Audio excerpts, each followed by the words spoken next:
This roundtable of the Division III Commissioners Association. It's a topic that can send shivers up the spine. Officiating, often scrutinized and rarely appreciated. And as with many difficult subjects, it does no good for us to stick our heads in the sand. And that's why the Division III Commissioners Association has decided the time has come for action. My name is Chuck Yrigoyen. I am the Commissioner of the American Rivers Conference. Have a great panel here today and looking forward to getting more into this subject. Today is the first of what we hope will be a series of roundtables on this topic as the D3CA delves more into some of the issues of that are facing officiating. We are pleased to have with us today Anthony Holman, who's the Managing Director of Championships and Alliances at the NCAA, Sandy Hatfield Clubb, President of the PICTOR Group, Katie Boldvich, Commissioner of the Landmark Conference, and Joe Onderko, Commissioner of the President's Athletic Conference. I'm just going to ask everybody if we can kind of go around the horn, and you can do a little brief introduction, and then we'll get to some questions. So I'm going to start with you, Anthony. Take it away. Well, thanks, Chuck. Appreciate the opportunity to be with you all today, and my kudos and expression of gratitude to you and the other commissioners of Division III for taking a leadership role in this space. It's certainly something that's really important, so we thank you for that. But as you mentioned, I'm here at the national office in my role as managing director. As it relates to this conversation, I oversee our playing rules and officiating department, so happy to try and shed some light or share some of what we're doing here at the national office with this group today. Thanks very much, Anthony. Next in the order is Sandy Hatfield Clubb. Sandy. Hi, Chuck. Great to be with you today. I'm Sandy Hatfield Clubb with the PICTOR Group, and prior to joining the firm 3 years ago, I spent 28 years in athletic administration, with my last 11 at Drake University as athletic director. I have the privilege of working with an amazing team. We partner with the Global Sport Institute to provide this study for Division III Commissioners Association. So very happy to share with you today. Thanks, Sandy. Batting third, Katie Boldvich, Commissioner of the Landmark Conference. Good to see you this morning, Katie. Thanks, Chuck. Happy to be here and participate in the discussion. As Chuck said, Katie Boldvich. I serve as the Commissioner of the Landmark Conference and also serve as a single sport commissioner for the Eastern Collegiate Football Conference and New England Hockey Conference. And I'm part of the D3CA working group on officiating that's been working with Sandy and some others on this great strategic plan, and looking forward to next steps. And our cleanup batter is Joe Onderko. Joe, I don't know if you want to include any comments about the opening weekend performance of the Cleveland Browns, but you're certainly welcome to do so if that's something you can stomach right now. I am celebrating the rarest of things in Cleveland, a Victory Friday, so we will take it. How's that? Chuck, thank you. As you said, my name's Joe Onderko. I'm the Commissioner of the President's Athletic Conference based in Western Pennsylvania. I am in my 15th year as the Commissioner of the PAC, and I'm also in my second year as the President of the Division III Commissioners Association. And so thank you all for being involved in this critical issue and moving forward with the challenges and the solutions that we need in the coming years. Thanks, Joe. Let's get right into the questions. Anthony, we'll start with you. First of all, I know you had a lot of involvement with Division III championships before you ascended into your position. And as Joe said on one of our earlier conference calls this week, I just want to thank you for all that you have done and continue to do for Division III. You've been involved in this ongoing discussion about officiating. I guess, what are your general thoughts about the status of officiating, what you see as the major issues? Some of the data has at least seen some division-wide agreement on pipeline and quality. Just wondering if you would kick us off with some comments from your perspective. Yeah, thanks, Chuck. So yeah, first, I'm a proud D3 product hailing from the Augustana College in Rock Island, Illinois, not to be confused with that other one in one of those Dakotas. But certainly am recognize that this has been a challenge not only for all of our divisions related to the association. So when I assumed this position, we took a look at officiating, and I have to admit that it was a very narrow review of it, because we were really looking at how do we improve the quality of officiating for our NCAA championships, and how do we increase the pool of officials for our national championships. Well, we quickly discovered and realized that we couldn't do that without engaging the membership, because to build the pool of officials doesn't start at our national championships. It really starts at during the regular season with your conference matches, and even sooner than that, matchups, and even sooner than that with grassroots level, high school level, and the like. So we really just pushed pause and took a step back to say, how can we approach this in a more global fashion? And again, thanks to the leadership of your organization, the D3 Commissioners Association, and others, I think that helped propel us to where we are. So your question, how do I see this issue related to officiating? I think some of the outcomes that the research and the work that Patty and her group, Sandy and her group at the PICTOR group did, I think held true. That pipeline is a challenge, trying to increase the number of officials that are eligible, interested, and willing and capable of working, and then how a universal kind of way of training, educating, and then retaining those officials are things that I think we all agree are problematic. So now, kind of what's going to be our approach to try and solve that? And I think we've got some ideas, but it really is going to take a collaborative effort, because each of the national office has an ownership stake. The divisions have an ownership stake, but all of our goals are slightly different. So trying to find kind of some commonalities there that would be beneficial for all, I think is our next step. Certainly in my career as an athletic administrator, I've seen that the NCAA has become more officiating conscious. Can you talk about some of the things that have happened? I mean, in particular, I would point to the National Coordinator Program and some of the educational videos that regularly go out to the membership. And what I think is great is that the men's basketball folks have decided to make those videos public, so that we can get those things out to our fans who might think that they know everything about officiating, but in reality might not know a whole lot about officiating. So can you talk about some of the things that you have done that I think really have been positives in getting the word out about this is how the game should be called, et cetera, et cetera. Just talk about that a little bit. Yeah, sure. And I'm excited to know or hear that you all feel that's been beneficial, because that has been an intentional and conscious effort around doing a better job of sharing information, being more transparent about what mechanics and kind of education are required. So the types of things we've done, we made a commitment of investing in officiating. So we're spending about $3.4 million annually on what we're calling officiating improvement programs, and those things include central hubs on our officials' websites that provide registration, that provide background check information to share with our conferences, that provide a testing platform and continuing education modules for officials that are taking part in that. We do have over 40 contractors that serve as either national coordinators, regional coordinators, or regional advisors that help us to provide education and training for officials, as well as evaluations of officials during the regular season to help us identify officials that then are selected to work in the postseason.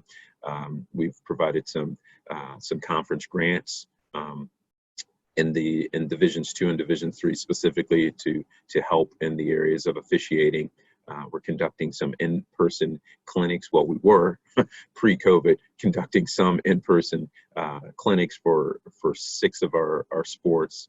So that's kind of a broad stroke, Chuck, of some of the initiatives that have been overtaken at the national office relative to officiating. But we really want to do more, again, but in collaboration with the conferences across all 3 divisions, because I think in Sandy, I'll probably talk to you a little bit, but one of the things that the research has told us is that we have a bottleneck around who control of assignments, right? So we can only do so much as it relates to the national championships and things like that. We really need buy-in from our conferences and thus their assigners and coordinators to be committed to this kind of universal teaching, training, and education platforms for it to work, to then show our officials that there's a pathway for growth and development.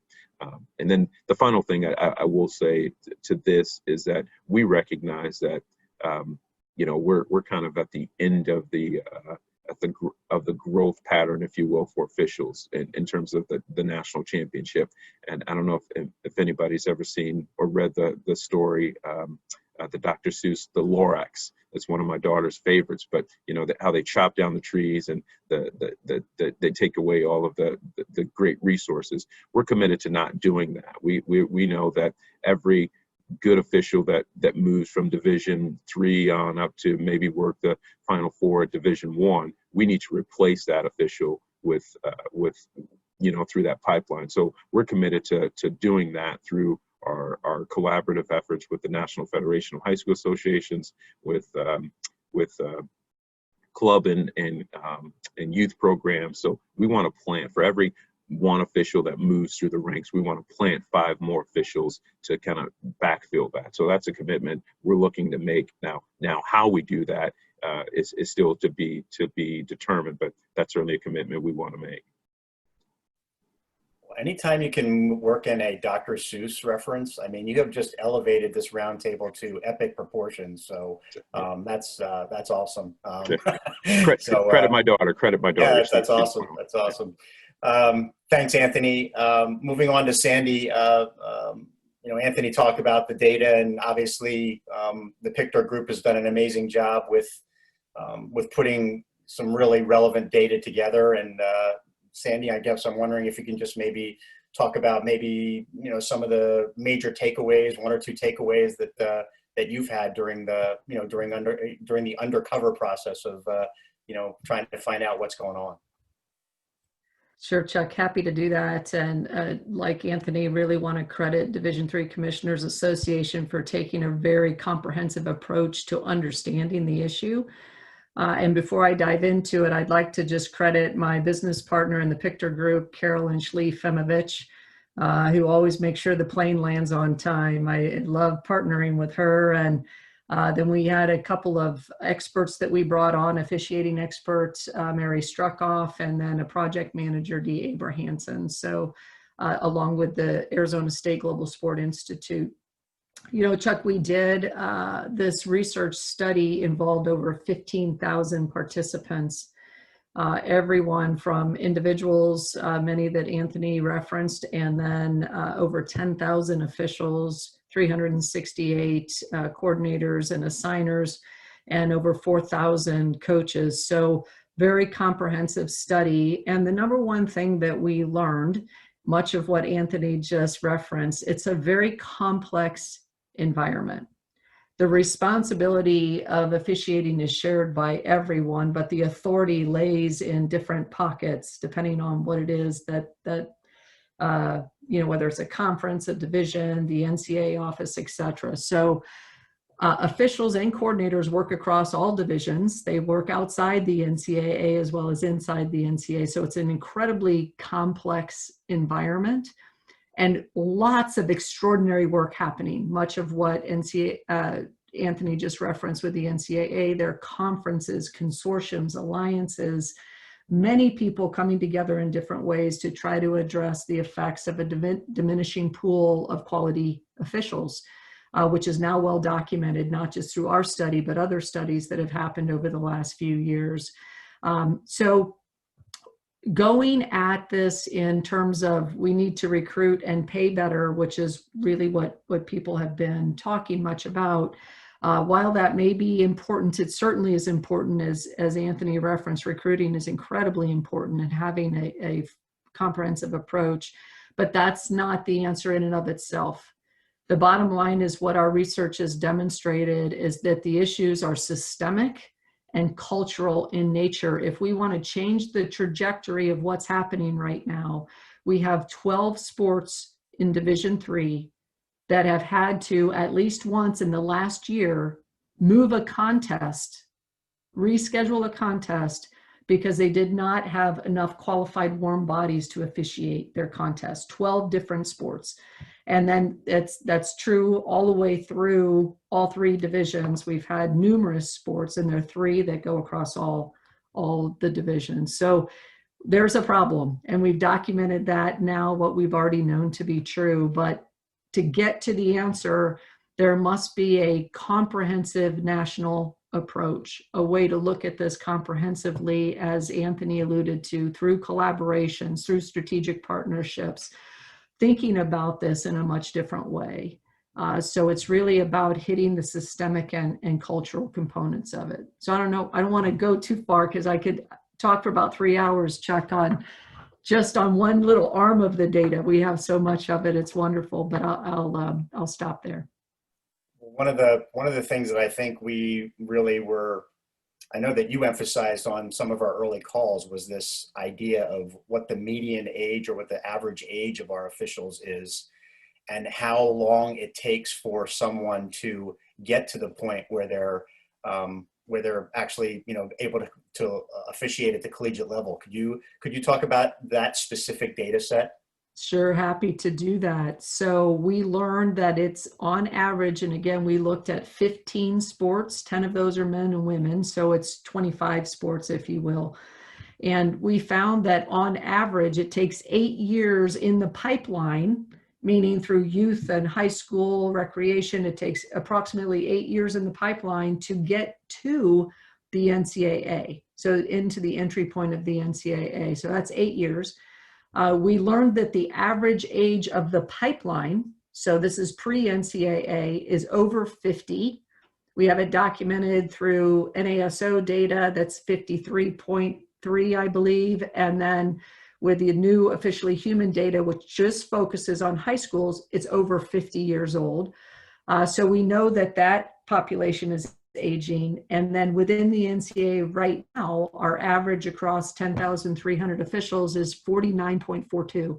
So it's over 49 years old is our average age. So clearly, if we want officials coming into the NCAA having a robust career in the NCAA for 10, 15 years, we need to find some younger officials, qualified. And so it's not just what we need to do within the NCAA, but what we need to do to help the pipeline, both in moving the pipeline more quickly, right? How do we expedite the training, the qualifications coming into the NCAA, as well as recruiting younger officials into the system? Yeah, I mean, your first answer talked about that that shortage, and you're certainly seeing more. Unfortunately, you're seeing more posts and website articles about this happening at the high school level. And guess who's going to be next? If it's affecting the high schools now, the next people facing the firing squad are small college athletics. So the shortage issue is really a trickle down that. I guess when I led off with sending shivers up the spine, I mean, that's one of the main things that sends shivers up my spine, I know, is not having qualified people at our level. And as I said, if it's starting to happen at the high school level, it's going to probably, start bleeding into us, our level as well. And it is already. And the important thing for all three divisions within the association is to recognize, and our data demonstrates this, that it is all the way through the NCAA. While Division I isn't hit as hard yet with bodies, qualified bodies, they are being hit right now. And you can see the trajectory and the direction that it's going is not favorable. So it's hit hard at the youth and high school level. And they have documented well that much of that has to do with sportsmanship and the culture of sport. And we see that the sportsmanship and the culture of sport is not as bad in the NCAA, but it is a problem, and it leads to attrition. So we have some cultural issues that we need to address too, as well as, the environment and treatment of officials. And the trajectory is clearly going in a direction that is not, fast forward 10 years from now, we have very serious problems across all of our sports. And you see in men's basketball, for example, at Division II and Division III had to be rescheduled. This means the contest was scheduled. We have coaches, we have student athletes, we have facilities, we have agreements, and it had to be moved because there are not enough qualified warm bodies to be there to officiate the contest. Men's basketball, you see that across all three sports in softball and volleyball. So it's happening, and it's getting worse, not better. Thanks, Andy. Time to move on to the people, I guess, who are more in the trenches on this issue. The ones that are having to field those calls and whatnot when things go poorly is when commissioners and their assigners start to get phone calls about things about this topic. And so I'm going to start with Katie Boldvich. Katie, just I guess sort of your general experience with officiating. I mean, I would imagine like myself, there are some consistent themes that come across with your member schools. I mean, can you just sort of give a general overview from the commissioner's chair on this topic? Yeah, absolutely. I think in the Landmark and ECFC and NHC, we're really, I'm very thankful, and we're blessed with the coordinators we have in those roles. So we've been fortunate not to necessarily face some of the challenges discussed about having officials to be at a physical game, but we certainly know it's coming.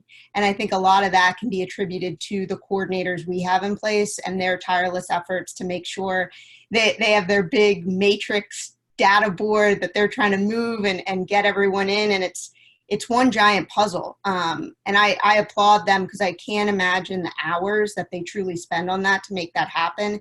And it shouldn't have to be that difficult for them. So I think that's really my interest in this, and trying to help them gather all the tools they have and just have more flexibility with that scheduling piece to have great bodies.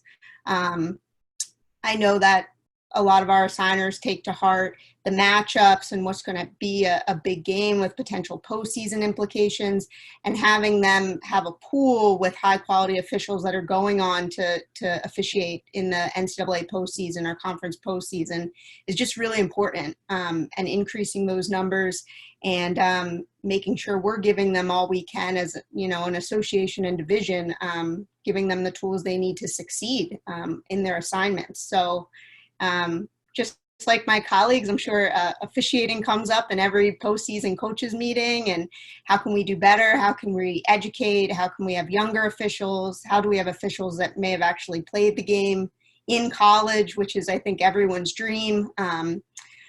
So for me, this opportunity to be part of this project and kind of help facilitate those things was really meaningful.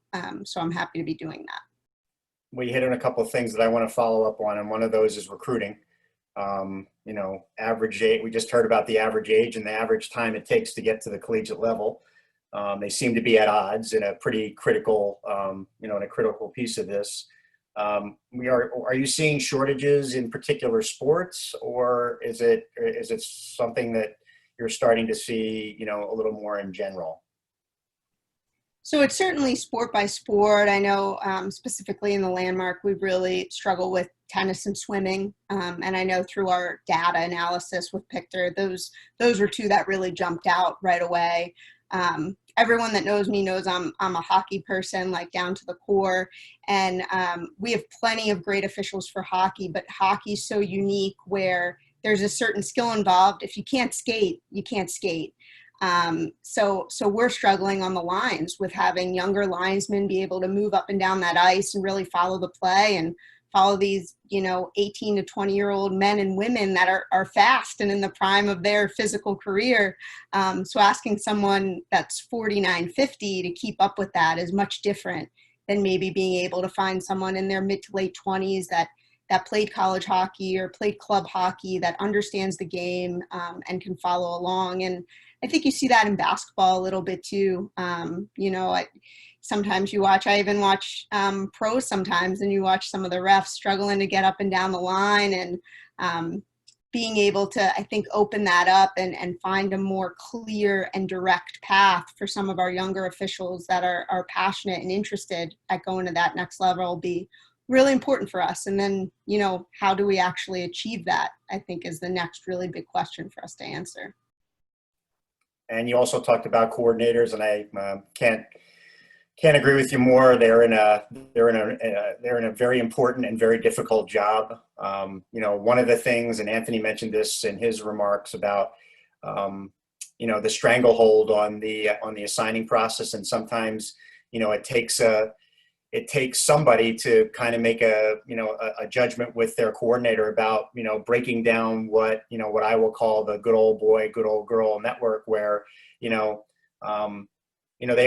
all been connected for their entire, officiating lives. And it's probably natural for them to, want to try and sort of take care of the people that have been good to them through the years. But, on the other hand, those people might not be the best people, the best potential people to move up the chain. And maybe that's been some discouragement to officials that have come up through the ranks and now are ready to get into the college game. And for one reason or another, and one can be this idea that a coordinator has, his or her staff in their minds, and that those are the people that they want to put on games. I mean, do you have any thoughts about kind of breaking the chain on that, and who are the people that, who are best in the best position to, to try and break that chain? Is it commissioners or is it somebody else?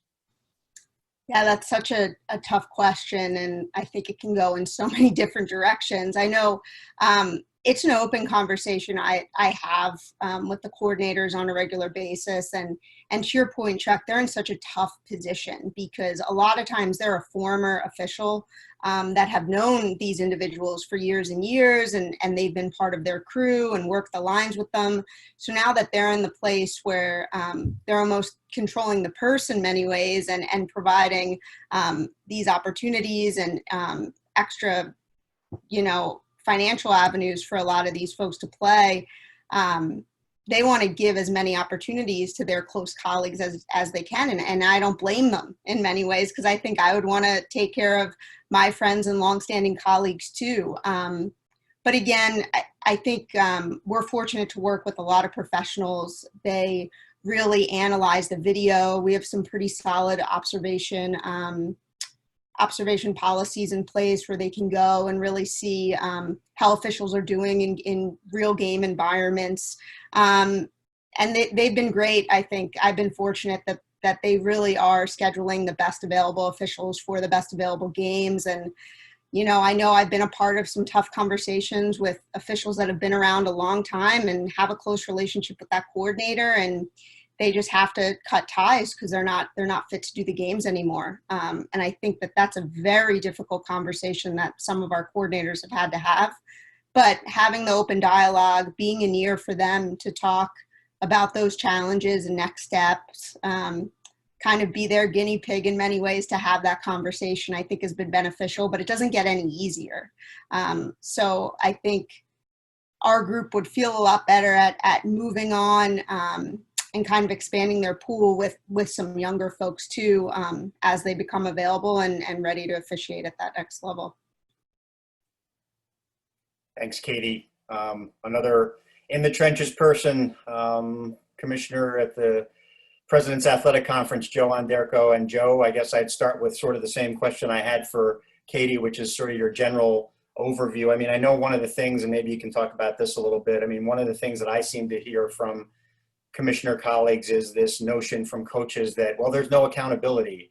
It's just a they just come in, they do their game, and whether they do a good job or a bad job, they get to go home. And I'm the one who's suffering the sleepless nights. And to which I say, well, there is accountability. It's called ratings, and if the ratings are consistently not coming in good for an official, I mean, those are the things that should be taken into account by a coordinator with regard to, assignments. So, the officials are part-time, they're contractors. They're not going to have the same, they are just not going to have the same stake that the coaches who are involved in this stuff 24/7. And I'm not saying that officials don't, shouldn't be giving their all every time out, but, the accountability piece is one that I understand, but I think sometimes coaches don't really get that, complete picture on accountability.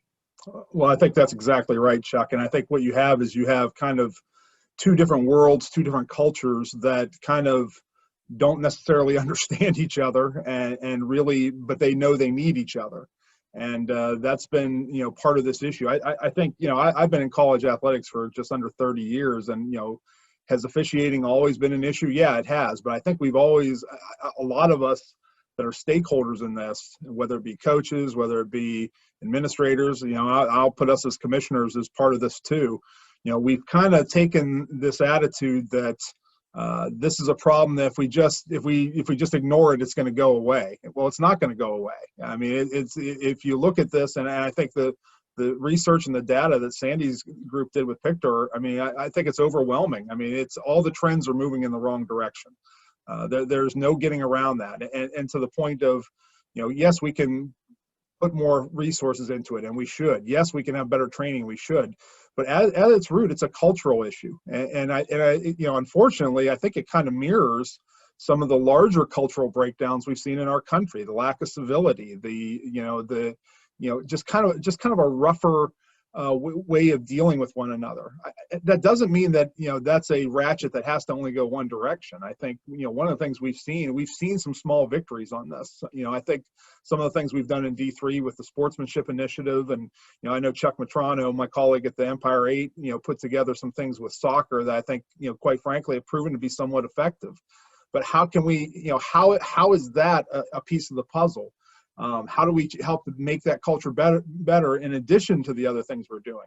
So I'm really grateful, not only to Sandy's group for the outstanding work that they've done in compiling this data and giving us the base for a plan moving forward, but also to Katie and my fellow commissioners who have really worked hard to identify the issues here, put together some solid plans. And I would be remiss if I didn't include my friend Anthony, and I'm so grateful that he's overseeing this at the NCAA level, because I think it's right. I mean, this is something it has to be all hands on deck, and I think the NCAA has a critical role in this, in helping to attack these issues in a comprehensive manner. Because if it was just one issue contributing to this, we'd have fixed it already. It's not. I mean, it's really multifaceted and complex. And so we're really fortunate to have such a great group of professionals, identifying these issues and working towards solutions. I worked in the Ivy League for a long time. My last year there was in 2008. At that time, our football officials were getting $750 per man per game. Our basketball officials were getting $450 plus travel per game. When I came to the then Iowa Conference, which is now changed names based on some membership changes, and I saw that our officials were getting $160 a game, I laughed. I was like, I mean, you cannot tell me that there's that kind of disparity in the level of expertise that we're expecting from people in a high quality, high intensity environment. So fees, I know, is one thing that is part of the study, and that comes with a lot of interesting elements itself. Is throwing money at the problem really the answer? And who's going to pay for it? Our schools in the small college environment are faced with budgetary concerns more so now than ever because of what the pandemic has brought since the winter. What are your thoughts on fees and what, how we sort of work our way through that one too? Well, first of all, I couldn't agree with you more. Again, I started my career in Division I and had a lot of the same experiences you did when you come to this level, and you see the same expectations and the same preparation. But then that's the end of it, and it's really counterintuitive if you think about it. What are we? Because you're right, we do have schools that are under financial crises and are really trying to control costs everywhere they can, and rightly so. I mean, it's a really difficult time. But at the same time, what we're asking of officials is, we want you to do all this training. We want you to, spend all this preparation time. We want you to never make a mistake. And then we're going to pay you as little as possible. I mean, and oh, by the way, you've got to take this cultural abuse, from fans and people like that on top of it. Well, and then we wonder why we're having a shortage. I mean, I think we really need to reframe how we look at this whole thing, as Division III administrators, and that recognize, yes, I don't think, money is the whole answer by any means, but I do think we need to, stop wishing this problem away and say, what, part of providing a really core group of great officials is providing them the resources to commit to this line of work, especially on a part-time basis. As you mentioned, they're not employees of ours. They're independent contractors, but yet we're asking them to act in such a way that, I think our expectations at times have been unrealistic given the amount of financial resources we're offering. And again, I mean, I think that, you can see that they're voting with their feet, so to speak, if you know what I mean. A lot of them, and a lot in the data that the PICTOR put together, when they asked a lot of young folks, why they got out of it, that was one of the main reasons. It was cost, and it was also the abuse that they take. So, I think that, absolutely the financial piece is part of it, and it's a real struggle for our schools right now. But we've got to kind of thread this needle and find a way that we can support this critical group while at the same time, managing, cost containment for schools that really need it at this critical point.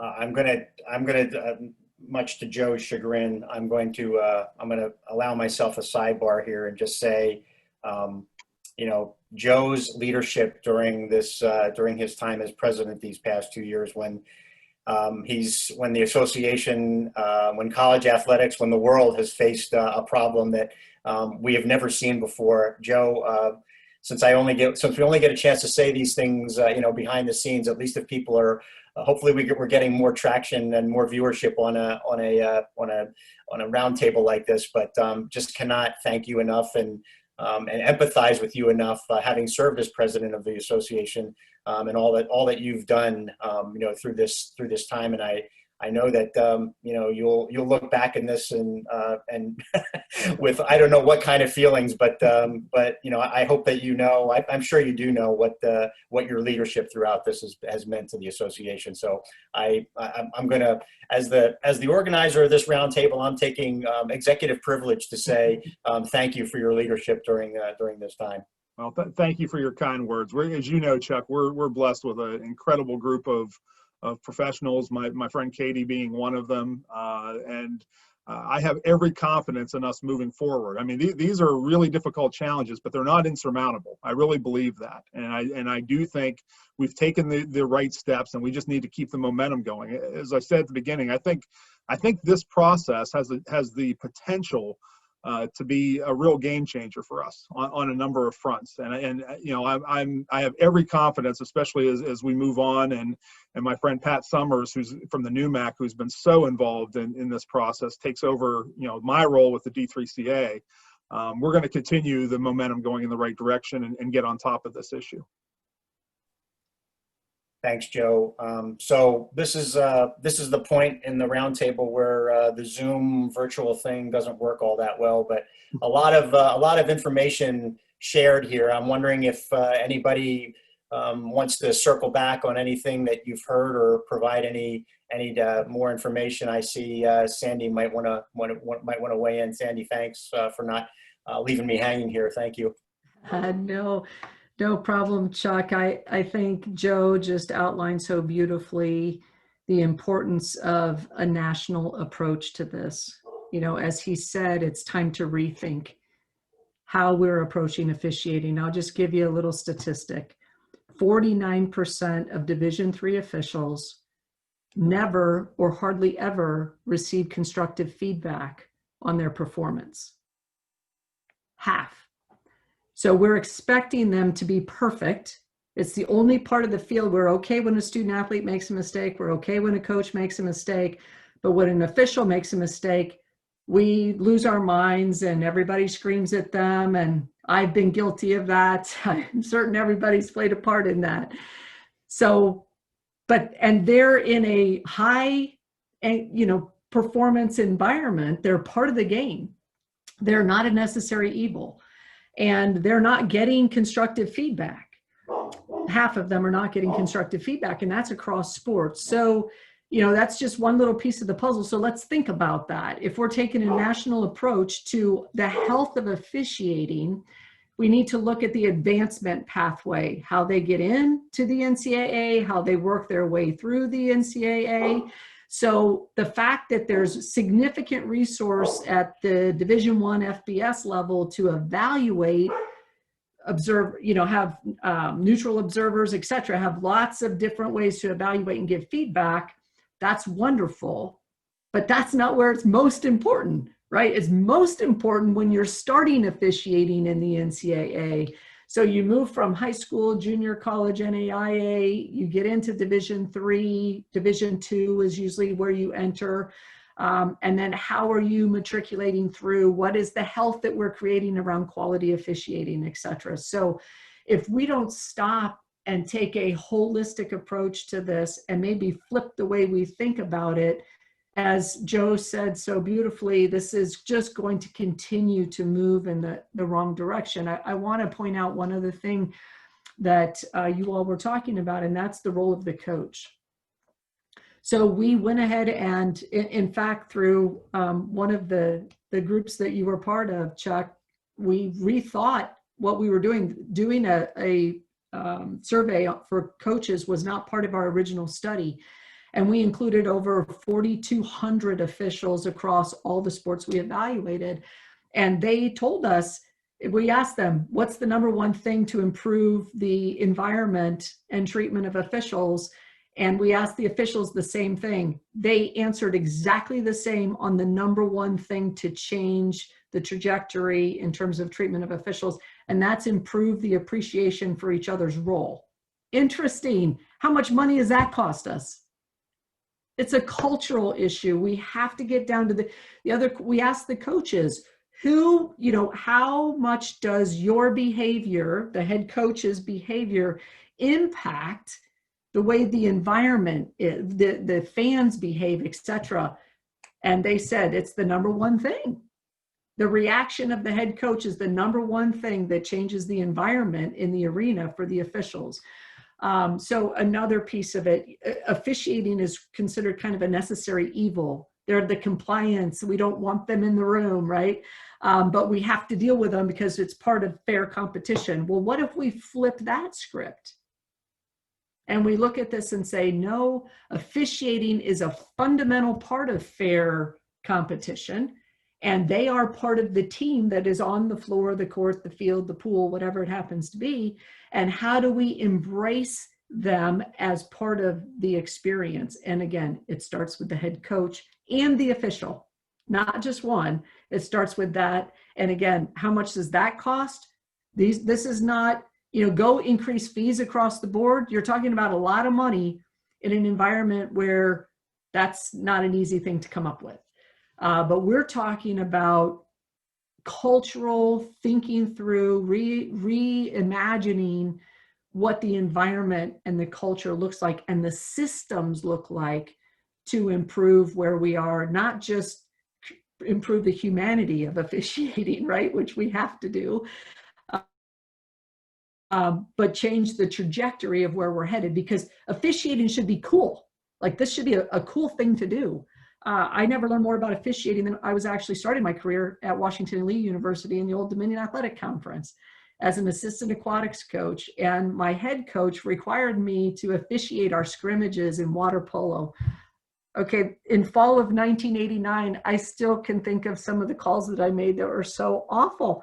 It's not an easy skill. And so for everybody, every student athlete and fan to have to officiate would be perfect, right? It would fundamentally change how we feel about officials, but it really is the center of what we need to get at. And Division III has an opportunity to, right now, as you're entering the strategic planning phase of this, to really articulate what is the role of Division III in the pathway of officiating. Probably the most important thing we need to do in order to be able to define what resources then need to be invested in order to make sure that Division III is healthy. Because Division III officiating not being as healthy as it needs to be, and it is not right now, has a major impact on what Anthony's trying to do in Division I officiating at a national championship. If we've done nothing else, I hope we've articulated that. Yeah, I mean, you know, we're not robots. You know, I tell that, you know, I tell that to our coordinators.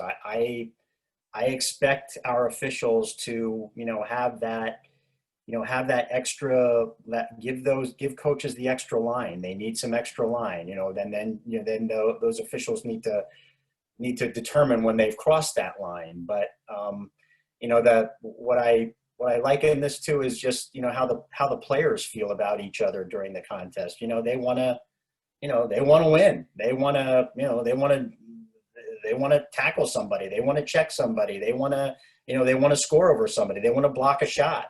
But at the end, they shake hands, you know? And so that's what I think maybe we're starting to lose a little bit in officiating, is that, you know, at the end, you know, there doesn't seem to be that mutual respect for each other's roles that, you know, maybe never has existed in officiating. I don't know.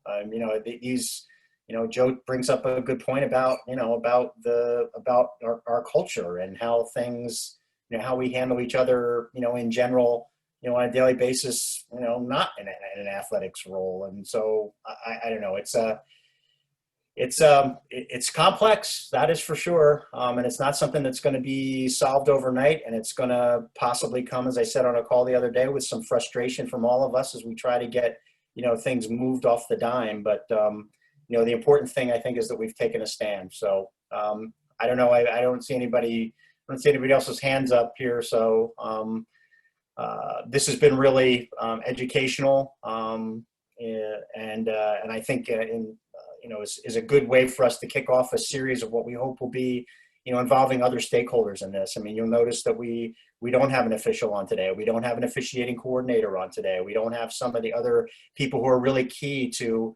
you know, how we're going to, you know, we don't have a coach on. We, you know, there are going to be people that we want to, you know, bring into the conversation that is the only way we're going to move this thing forward. So just before signing off here, I want to recognize and thank Mike Christie, again, Associate Commissioner at the USA South, for acting as our production liaison for today's roundtable. And thanks to all of the folks who took time here on Friday morning to talk about something that, as I said, is not something that Katie talked about having it as a standard agenda item on our coach group meetings, and it's one that I wish was not a standard item, to be quite honest. I wish we could just kind of skip over it, but we can't, and we need to take some good steps, and this is a group of people that's helping us do that. So thanks to you all for your participation this morning, and more to come, and we'll look forward to reporting back to everybody who's